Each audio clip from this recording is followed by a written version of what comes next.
How to use EndNote in 7 minutes. This video will give you a very fast start on using Thomson Reuters EndNote. It will show you 1. 2 ways to import a reference from an online database, using PubMed for my first example, and ERIC from the U.S. Department of Education for the second example. 2. How to use Find Full Text to try to download the PDF for a reference. 3. How to insert a reference in a Word document. 4. How to format the bibliography using the APA style as an example. 5. How to add page numbers to a citation. The first method of importing is online search. In EndNote, click on the Online Search Mode button to the left of the Styles drop-down list. It will be the third button. Select the online database you want to search. There are thousands more available. These are just the most popular ones. Build your search. Click on the Search button to perform the search. Click on the OK button. Select the references you want in the list. Click on the Copy to Local Library button to the right of the Styles drop-down list to copy the selected references to your EndNote library. Click on the Local Library Mode button, the Middle Mode button, to see the contents of your EndNote library. The references you just copied are shown in the Temporary Copied References group. Another method of importing references is direct export. I am going to import a reference from ERIC as an example, but this method can be used with many other databases. I am using Mozilla Firefox for this example because it supports direct export on both the Windows and Macintosh platforms. Direct export will also work with Internet Explorer on Windows, but not with Safari on the Macintosh. Perform your search of the online database in your browser. Select the references you want to import. Different databases will have different ways of selecting references and preparing them for export. For ERIC, I must add them to the clipboard by clicking on the Add button for each reference. Now I go to the ERIC clipboard to begin my export. Click on the Export Citations button. This button may be called different things by different data providers, or even for ERIC from other providers. It may be a large button, or possibly a hyperlink in very small text. It may be called different names, such as Direct Export, Export to Citation Manager, or Export to Bibliographic Software. I have seen many different names, so look for something that talks about exporting or importing references. If offered a choice of formats, select the one that mentions EndNote or Reference Manager. Click on the Download button. Again, this may be called different things by different databases. Firefox will ask if you want to open the file and what program you want to open it with. Select EndNote on either Macintosh or Windows. You can also select the ResearchSoft Direct Export Helper program on Windows if it is available. Click on the OK button. If the database is set up for direct export, the references will import right into EndNote. The new references are shown in the Imported References temporary group. To have EndNote try to find the PDF for a reference, select the record, then click on the Find Full Text button. Click on the OK button. If EndNote is able to find the PDF, you will see a paperclip icon appear by the reference. I now have new references in my library and can put them in a Word document. In Word, click where you want to put an EndNote citation. Then click on the Go to EndNote button in the EndNote tab on Word 2007 or 2010, or the EndNote toolbar in other versions of Word. Select the reference you want to insert. Click on the Insert Citation button. The reference is inserted into your paper and instantly formatted. To change the style to APA 6th edition, select the Format Bibliography button on versions of Word with EndNote toolbars, or the tiny arrow in the bottom right corner of the Bibliography group for Word 2007 or 2010. Select the style from the list of favorites. If your favorite style is not showing, you can use the Browse button to see more styles. Click on the OK button. To add pages to a citation, click on the citation, then click on the Edit and Manage Citations button. Your citation will be highlighted. Add page numbers to the Pages field, then click on the OK button. You now know two ways to import references, one way to put a reference in a Word document, and one way to add page numbers. EndNote can do a lot more than this. If you would like to learn more, we have video tutorials available on our training page at www.endnote.com/training and our YouTube channel at www.youtube.com/endnotetraining. You can also register for free online classes on our training page at www.endnote.com/training.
Hello and welcome to this brief overview of EndNote Web from me, Bob Green, at Adept Scientific.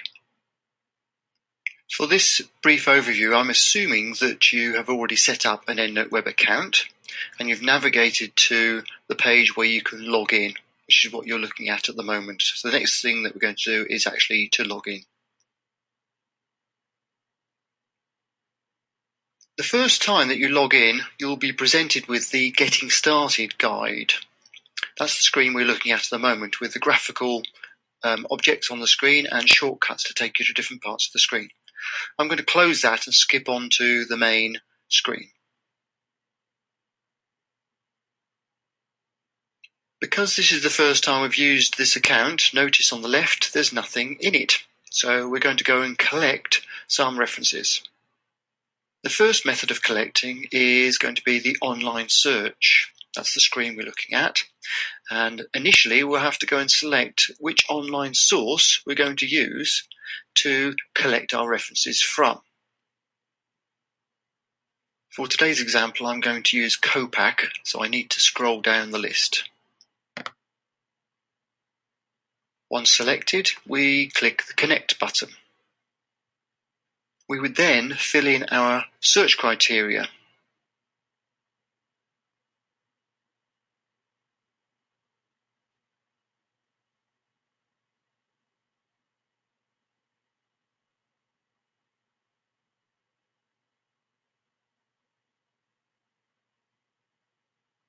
Then we click on the Search button.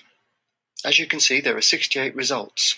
We can either download them all, or we can reduce the number in the box and just download a few. We're going to download them all. So the 68 results are retrieved. We're now looking at 50 of those because we've set the screen up to be 50 per page. If we wanted to look at one of those, just to check it was something that we actually wanted or to annotate it, we would need to click on the actual title of that article. And the details are displayed, and of course we can scroll through the different pages. If you wanted to make some sort of annotation, the Research Notes field is a really good one to use, so we can just type something into there. And to save the changes, there is a Save button at either the top or the bottom of that screen. We'll now return to the list. None of these references are actually in our collection yet. We need to tick the ones we want to keep and then add them to a group. On this example, I've ticked them all, and now I'm going to go down and just untick a few of them.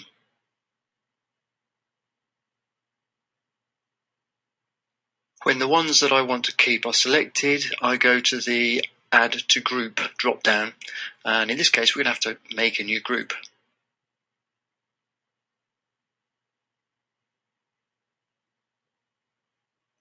The new group appears on the left-hand side, and if we click on it, we'll see the contents of it. Now, for a specific use of groups, I'm going to create a second group based on some of the contents of that one. I tick the references I want.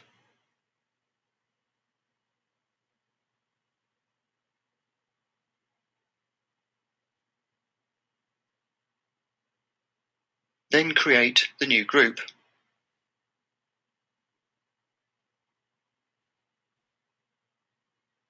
And the new group appears with the 7 references in it. Now we're going to use that as an example of the ability to share groups with other EndNote web users. So we go to the Organize tab, the Manage My Group section, and initially we tick the Share. Next we go to Manage Sharing to set it up. We confirm that we want to share this group, and in the pop-up we enter the email address used by the person we want to share the references with. We can put several in if we want to. We're doing just one. You can set up the access rights for every person that you share the group with. On this occasion, we'll set it up as read and write access.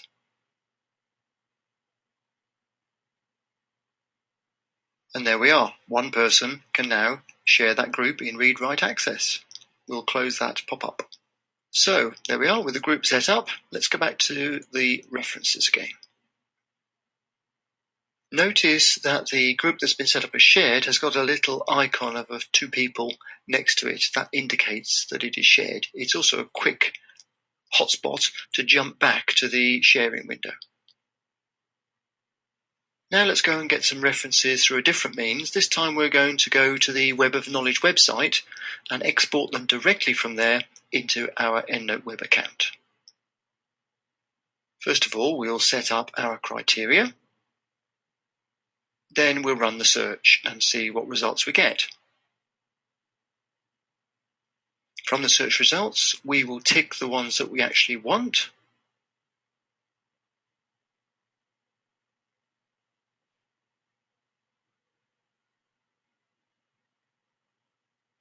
Then at the bottom of the screen, we will set up the options for getting the references out. Section 1 is the records that are selected. 2 includes the abstract. And 3, we will eventually click on the EndNote web button. Those references will be exported directly to our EndNote web account. Let's go and have a look. As our browser window hasn't refreshed since we were in here last, we need to click something so it refreshes to show those additions. And here they are in the unfiled group. That's the place that they will always go. Because those exported references always go into the unfiled group, it's a good idea to keep that group empty as much as you can, so you know what's in there. So we're going to immediately move those out into one of our groups.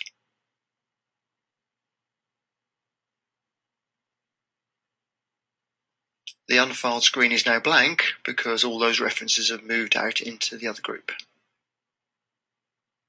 If you can't find the reference you want through an online source, then you might have to type it in yourself. New reference is where you could do this.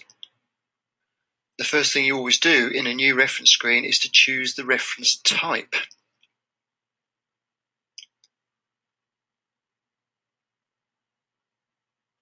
You would then work your way down the form, filling in what you know. At the bottom, you could even select which groups the reference belongs to. On this example, I'm going to close this empty reference without saving it. Some online sources will only provide an output in the form of a text file, which you then have to import into EndNote Web. That's the last method of importing we'll use. We would first have to point EndNote Web to the downloaded text file somewhere on our file system.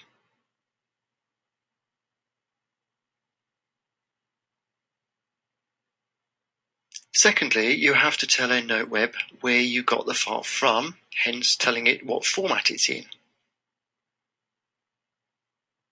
These were from PubMed. Finally, you have to tell EndNote Web where to put the references once they're imported. Okay, let's import them. Because we're putting them into a new group, we need to give that group a name. When it's done, it tells us what it did, and it gives us a nice little link at the top of the screen to go to the group and look. If you import references that you change your mind on and you decide you no longer want to keep, it's very easy to delete them from your collection. You simply tick them up and choose the delete option. Once you have quite a large collection of references, you may have trouble finding them again later. There is a search tool in EndNote Web to help you to find things.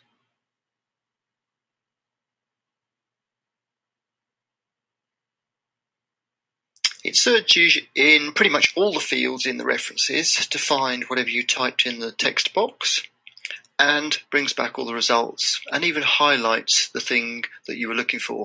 In this case, it's symptoms in red.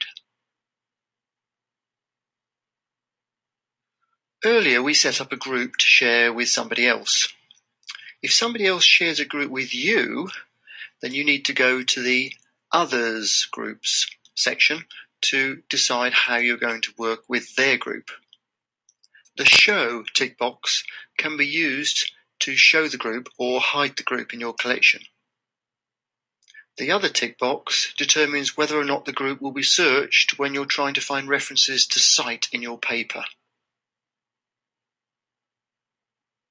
When you show groups shared to you by somebody else, they appear in the bottom left in a separate section. If you want to keep any of these references long term, it might be prudent to copy them into one of your groups.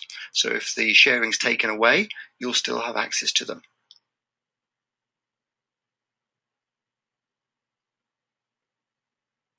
There is also a possibility that in gathering references from all over the place, you might end up with duplicates in your collection. The Find Duplicates tool will actually check for them and show any that are there.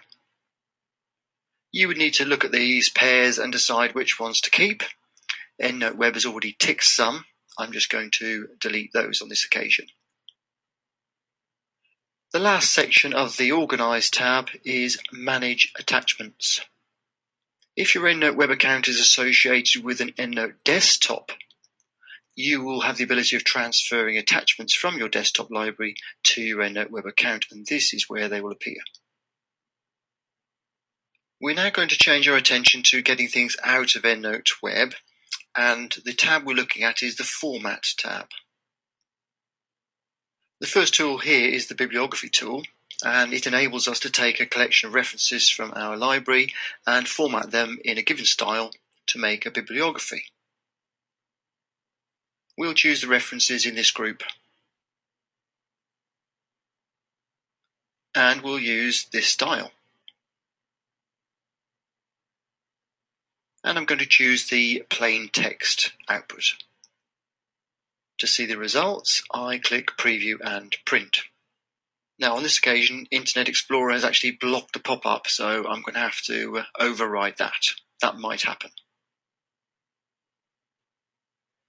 When the pop-up does appear, you can see your reference list in the style you asked for. Now we could print the page, or we could just highlight it and literally copy and paste it into something else. Next, we'll look at the Cite While You Write plugin. If you are hoping to use EndNote Web in conjunction with Word to write your paper by picking up references in your collection and dropping them in and formatting them, you'll need to download either the Windows or the Macintosh plugin.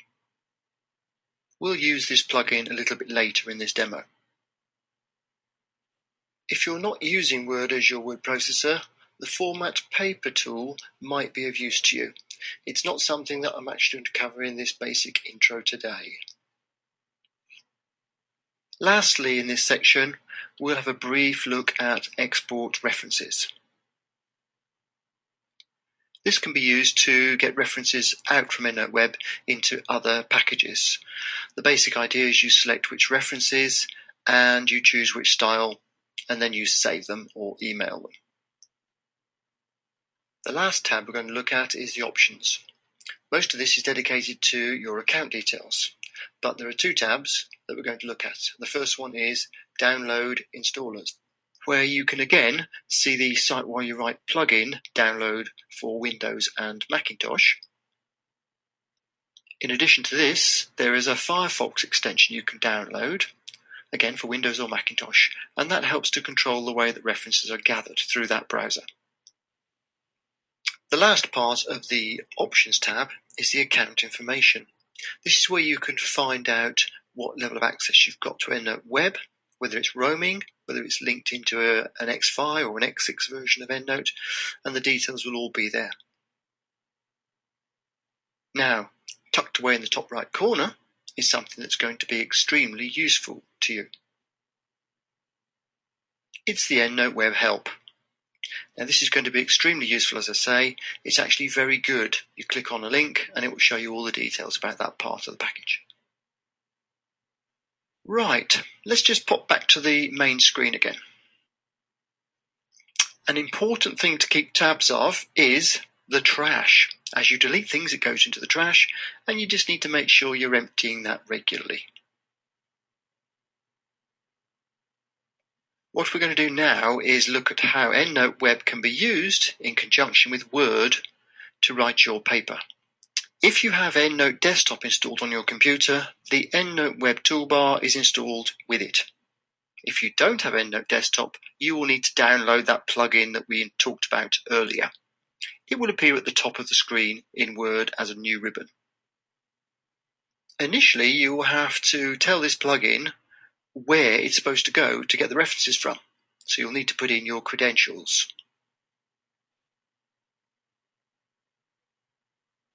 As you can see, mine are already filled in. When it comes to putting your first citation in, firstly, click in the text where you want it to go, then go to the Find Citations button on that ribbon. You'll be presented with a box which enables you to search your EndNote web collection from within Word, just by typing in something about the reference and clicking the Find button. Any matching references will be returned into a list.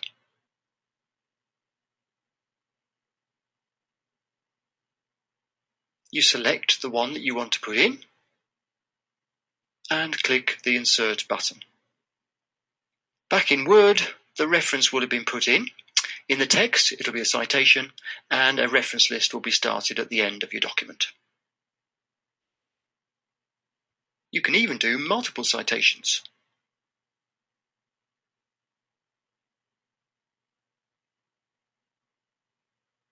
The key thing with using EndNote Web with Word is you don't go into any of the grey shaded areas to make any edits. If you want to change the way things look, you either change styles or go to the Edit Citations button to make edits. If you decided you wanted to remove a citation completely, you would select it from the list and then use the Remove Citation tool to take it out, clicking OK to confirm it. Let's make another edit to this first citation. We want to add in a page range to this citation. There is actually a box for adding page numbers, but most styles don't actually use it.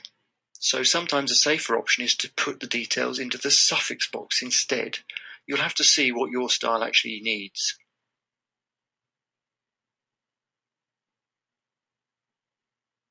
And there we are. The pages are in there. Now, there are lots of styles out there that you may need to use, and you can pick them from the drop down at the top.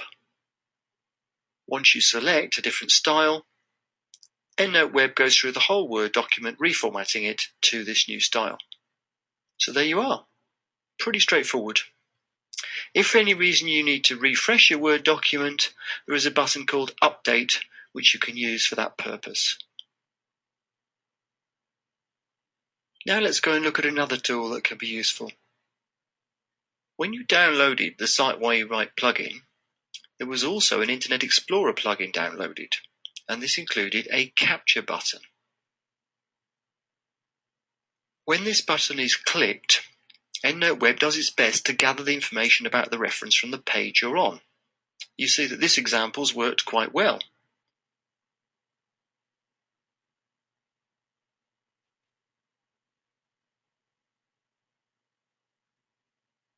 Any information that's missing can be added by you in the boxes, and at the bottom you can choose which groups to add the reference to.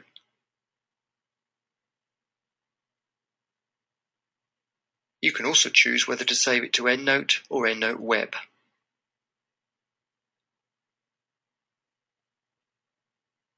Let's just go and check out that new reference back in our web account. The easiest way to find it will probably be to do a search.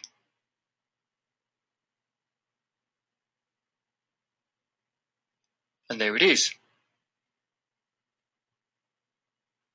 When you're looking at a reference like this, where a lot of fields are empty, you may want to hide those empty fields to get to grips with the information a bit quicker.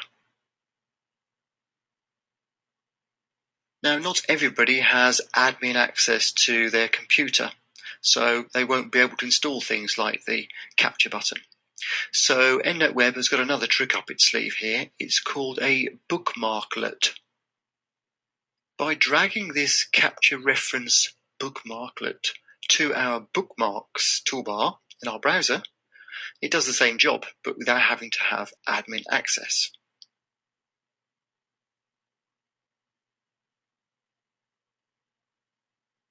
So I'm afraid that brings this introduction to a close. I hope you've enjoyed it and that it's shown you a few of the things that EndNote Web can do for you. It's a very powerful tool, and even more so if you join it together with EndNote Desktop. With the synchronization that's in there, you can have the same things on the desktop and the web.